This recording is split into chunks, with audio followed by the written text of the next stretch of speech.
இந்த நாட்டில் இருக்கிற எங்களை போல இந்த இளம் சமுதாயத்தை நினைக்கும் போது உண்மையாகவே மனசை தொட்டு சொல்றேன், அவ்வளவு கவலையா இருக்குது.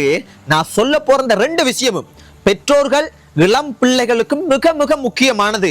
இன்றைக்கு ஒரு இளைஞர் ஒருத்தர், எத்தனை வயசு தெரியுமா? 22 வயசு. 22 வயசுன்றா சின்ன பையனப்பா, சின்ன பொடியன் என்று சொல்லலாம். வாழ்க்கை உள்ளே உண்மையாக காலடி எடுத்து வைக்க முடியாத ஒரு வயசு தான் 22 வயசு. அப்ப அந்த 22 வயசு பொடியன் திருதிரண்டு முழிச்சு கொண்டு வந்திருக்கிறார். அதாவது பாக்குறதுக்கு கொஞ்சம் சந்தேகமா இருந்திருக்கு போல. அப்ப காவல்துறை அவரை என்னன்னு விசாரிச்சிருக்காங்க. விசாரிச்சா ஹெரோயின் போதை பொருள் வச்சிருந்திருக்கிறார். பாருங்களா, 22 வயசுல ஹெரோயின் போதை பொருள்.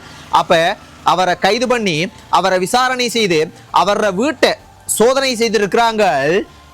வீட்டு என்ன தெரியுமா இருந்திருக்கு? போதை பொருள் மட்டும் இல்ல, கிட்டத்தட்ட ஆக குறைஞ்சது 10 வாள், மிகப்பெரிய வாள், 10 வாள் கைப்பற்றி இருக்கிறாங்க. இன்னும் என்னென்னன்றது எனக்கு இது வரைக்கும் தெரியல. இது மட்டும்தான் எனக்கு தெரிஞ்சது. அப்ப சாதாரணமா சமுதாயத்துல என்னைய போல உங்களை போல இப்படி சர்வ சாதாரணமா தெரிகிற ஒரு நபரை ஹெரோயின் போதைப் பொருள் வச்சிருக்கேன் கைது பண்ணி அவரோட பின்னணியை பார்க்க போனா வாள், 10 வாள்கள் இருந்திருக்குது. சரி, இந்த வாளெல்லாம் வச்சிருக்கக்கூடிய அளவுக்கு இவர் யாருன்னு பார்க்க போனா இவர் சாதாரணமா ஒரு கிராமத்துல இருக்கிற இளைஞர் தான். ஆனா இவர் யாரோட தொடர்புல இருந்திருக்கிறேன்டா, தனுஷ்கவோ என்று சொல்லப்படக்கூடிய ஒரு மிகப்பெரிய உலக பாதாள குற்றவாளி என்று சொல்லப்படக்கூடிய நபரோட தொடர்புல இருக்கிறேர். அவரினுடைய ஆதரவாளர். அந்த அளவுக்கு காவல்துறை சொல்லி இருக்கிறாங்க ஒரு இன்வெஸ்டிகேஷன் எடுத்து. இப்ப நான் என்ன சொல்ல வரேன்டா, இந்த சம்பவம் கொழும்புல மட்டக்குழியில இன்றைக்கு நடந்திருக்குது. ஒரு பொது இடத்துல வச்சுதான் இந்த நபர் கைது செய்யப்பட்டிருக்கிறார். அவரை விசாரிக்கும் போது இவ்வளவு விஷயம் வந்திருக்கு. இதை விட அதிகமாகவும் வந்திருக்கும். ஆனா இவ்வளவுதான் காவல்துறை போலீஸ் வெளியே சொல்லி இருக்காங்க. இப்ப நான் என்ன சொல்ல வரேன்டால், இந்த இளம் சமுதாயத்தை பாருங்க. இப்ப இதுக்கு பின்னுக்கு இருக்கிறத என்னன்னு பார்க்க போனா இந்த 22 வயசுல, சின்ன வயசுல இவ்வளவு பெரிய ஒரு குற்றவாளியோட என்னென்று தொடர்பு பட்டிருக்கேர், என்னென்று அவர் ஆதரவாளரா இருக்கிறார் என்று பார்க்க போனா போதைப் பொருள், வேற ஒன்றும் இல்லை, போதைப் பொருள்.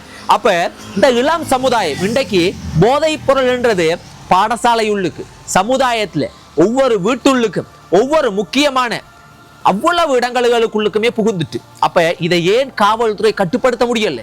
ஏன் அரசாங்கம் வந்த தொடக்கத்துல போதைப் பொருள் ஒழிக்கிறோம், கிளீன் ஸ்ரீலங்கா அந்த மாதிரி எல்லாம் சொன்னீங்களேம்மா, இப்ப எங்க போயிருச்சு?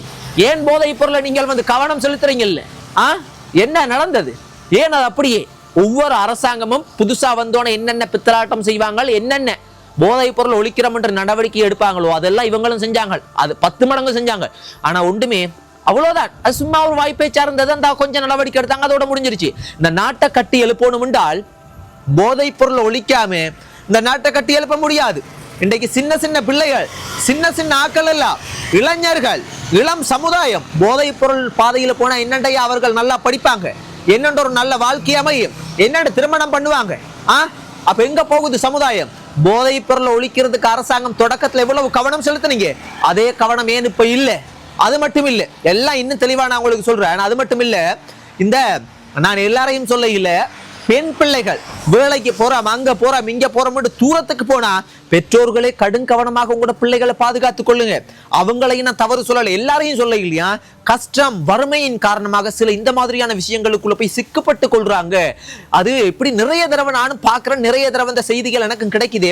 ஆனா நான் கதைக்கிறதுக்கு விருப்பம் இல்லை, சரியில்லைண்டு. ஆனா கதைக்க வேண்டிய கட்டாயத்துல இருக்கேன். இது ஒரு தடவை இல்லை, பல தடவை இந்த செய்தியை கடந்து என்னால போக முடியாம இருக்கு. இன்றைக்கு 5 பெண்கள் கைது செய்யப்பட்டிருக்காங்க. ஏன் தெரியுமா அந்த 5 பெண்கள் கைது செய்யப்பட்டிருக்காங்க? இது ரொம்ப ரொம்ப சென்சிட்டிவான விஷயம். என்னண்டா, இப்ப கூடுதலா இந்த இலங்கை நாடு சுற்றுலாத்துறையை மையமாக கொண்டு ரன் ஆகி கொண்டு இருக்கு. அது உங்களுக்கு தெரியும். அப்ப இந்த சுற்றுலாத்துறைகள் அதிகமாக இருக்கக்கூடிய இடங்கள்ல என்னண்டா, இந்த மசாஜ் சென்டர் கூடுதலா வச்சிருப்பாங்க. நான் எல்லாரையும் சொல்லல, உண்மையாகவே மசாஜ் சென்டர் இருக்கிறது இருக்கு. ஆனா சிலவங்க மசாஜ் சென்டர் அப்படின்ட்டு அதை வச்சுக்கொண்டு தவறாக பயன்படுத்துறவங்களும் நிறைய பேர் இருக்காங்க. அப்படி இந்த வறுமையாக வாழ்ந்த சில பெண்களை எல்லாம் எடுத்து ஒரு அக்கா என்ன செஞ்சிருக்காங்கண்டா, விபச்சார விடுதியாக அதை செஞ்சிருக்காங்க. இது காவல்துறைக்கு இந்த விஷயம் கசிஞ்சு சில காவல்துறை காசை வாங்கிட்டு கண்டுகொள்ளாம விட்டுருவாங்க.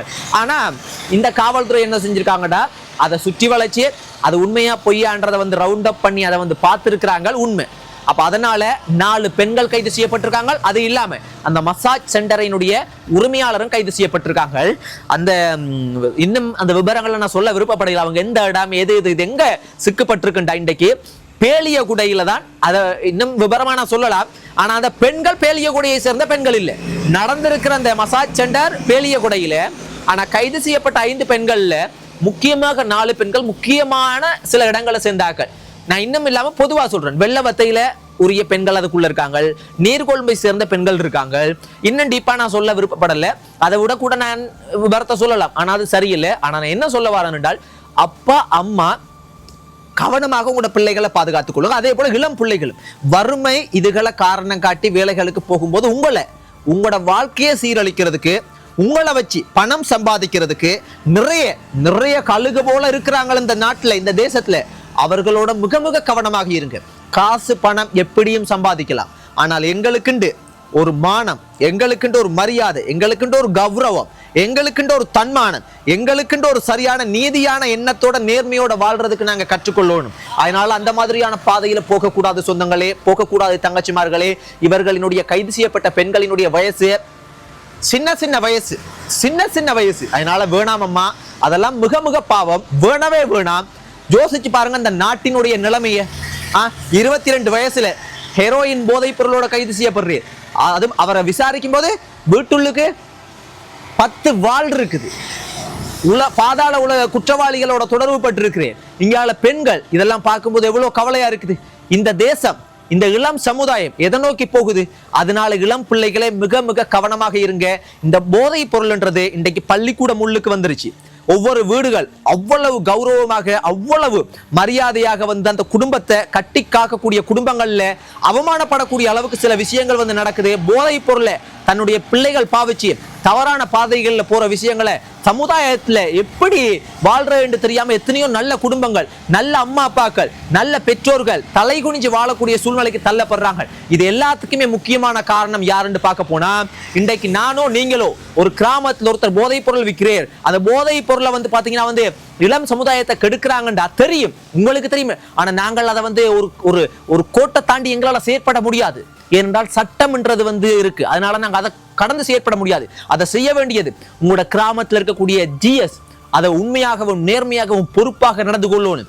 அந்த கிராமத்துக்கு பொறுப்பா இருக்கிற போலீஸ் அதிகாரிகள், அந்த கிராமம் அந்த மாவட்டத்துக்கு பொறுப்பா இருக்கக்கூடிய குற்றப்புலனாய்வு, அந்த மாவட்டத்துக்கு பொறுப்பா இருக்கக்கூடிய அரசியல்வாதி, பாராளுமன்ற உறுப்பினர், அமைச்சர், ஆளுநர், இவர்கள் தான் அதுக்கு பொறுப்பெடுக்கணும். ஆனா இவர்கள் அதை கடந்து, அதை தட்டி விட்டு, அதை கண்டு கொள்ளாம ஏனோ தானோன்னு வாழ்றனால இந்த இளம் சமுதாயத்தை காப்பாற்ற முடியல. இந்த நாட்டை காப்பாற்றணும், இந்த இளம் சமுதாயத்தை காப்பாற்றணும், இந்த நாடு வளரணும், இந்த பிள்ளைகளுக்கு நல்ல எதிர்காலம் உருவாகணும் என்றால் நீங்கள் உதவி செய்ய தேவையில்லை. நீங்கள் அவர்களுக்கு சாப்பாடு கொடுக்க தேவையில்லை, நீங்க ஒன்றும் பண்ண தேவையில்லை. இந்த போதைப் பொருள் ஒழிச்சிட்டு இந்த நாட்டினுடைய நிர்வாகத்தை சரியான முறையில ஊழல் இல்லாத நிர்வாகமாகவும், சட்டம்ன்றது அனைவருக்கும் சமம், இதுகளை சில விஷயங்களை செஞ்சாலே போதுமம்மா.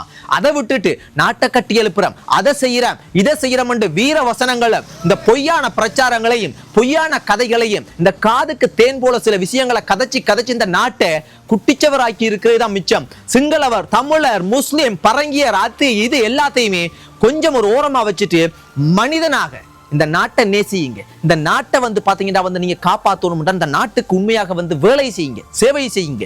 இல்லண்டா அந்த நாட்டை காப்பாற்ற முடியாது. அதே போல இளம் பிள்ளைகள், இளம் தங்கச்சிமார்கள் மிக மிக கவனமாகவும், இந்த சமுதாயத்தில் இருக்கக்கூடிய நபர்கள் ஒவ்வொருத்தரோடையும் மிகவும் கவனமாக பழகுங்க, கவனமாக வாழுங்க. இல்லண்டா இந்த உங்களுடைய எதிர்காலத்தை சீரழிச்சிருவாங்க. அதனால கவனமாக இருங்க. இதுக்கு மேல நான் உங்களுக்கு ஒன்றுமே சொல்ல தேவையில்ல. உங்களுக்கும் அறிவு இருக்கு, உங்களுக்கும் புத்தி இருக்கு, கவனமாக இருங்க. அதை தான் சொல்ல முடியும். நன்றி.